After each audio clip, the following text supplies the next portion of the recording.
Welcome to the Explainer. So here's a fascinating question for you.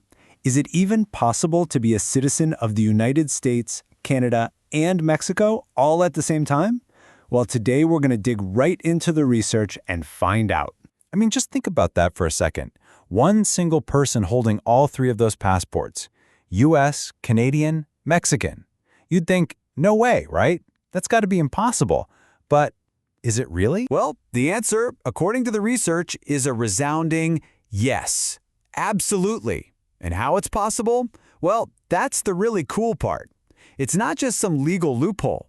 Turns out it tells us a whole lot about how connected North America already is, through family, where we're born, and even our shared history. All right, so let's jump into the first path. This is probably the most direct way to get all three passports.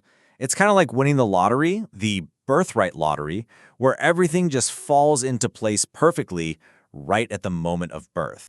So check this out. It's like a magic formula. Let's say you have a child born right here in the U.S., and their dad is a Mexican citizen and their mom is a Canadian citizen. Boom! Instantly, that child is eligible for all three citizenships. They get one from their dad, one from their mom, and one from their birthplace. And what's wild is that it works no matter how you mix and match it. Canadian dad, Mexican mom, born in the U.S.? Yep. U.S. dad, Canadian mom, born in Mexico? That works too. It's all about that perfect combination. So why does this work? It all comes down to a legal idea called birthright citizenship. You might hear the fancy Latin term jus soli, which literally means right of the soil. The U.S. and Canada both have this rule. Basically, if you're born on their land, you're a citizen. Simple as that. Then you just add in the fact that Mexico grants citizenship if one of your parents is Mexican, and there you have it. That's the trifecta. Okay, but where you're born is just one piece of the puzzle. The next path is all about your family tree. It's what we'll call the parentage pathway. And this is where it gets even more interesting, if you can believe it. What happens if one of your parents is already a dual citizen? So they already have two of the three passports we're talking about. Well, that just blows the doors wide open on the possibilities for their kid. Let's break that down. Say you have a father who's a dual U.S.-Canadian citizen. He can pass both of those citizenships down to his child. Now, if that child happens to be born in Mexico, bam! There's your third citizenship, right from the birthplace. And it doesn't matter if it's the mom or the dad holding that powerful dual citizenship status. The principle works exactly the same. So he might be thinking, okay, that's great for them, but I wasn't born into that situation. Is it too late? Absolutely not. There's a whole other way to do this. It's path 3, the earned passport, where you actively go out and acquire these citizenships over time. Yeah, think of this one like you're climbing a ladder, one citizenship at a time. So maybe you start out life as just a Mexican citizen. That's step 1. Then years down the road, you move to Canada, you live there, you meet all the requirements, and you become a naturalized Canadian citizen. That's step 2. Then maybe you fall in love and marry an American, or you go through another residency process, and eventually you get that third passport.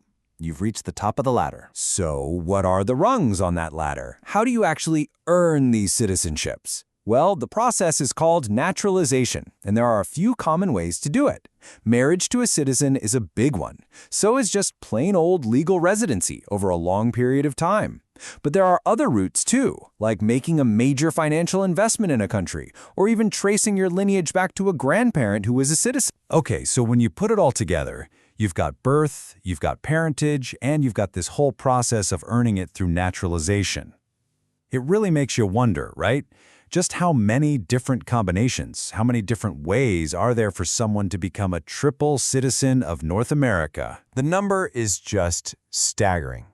Seriously, the research we're looking at lays out over 51, that's 51, distinct scenarios that lead to this unique triple citizen status. And get this, that number doesn't even include the really complex cases, like international adoption. You add those in, and the number could be dozens higher.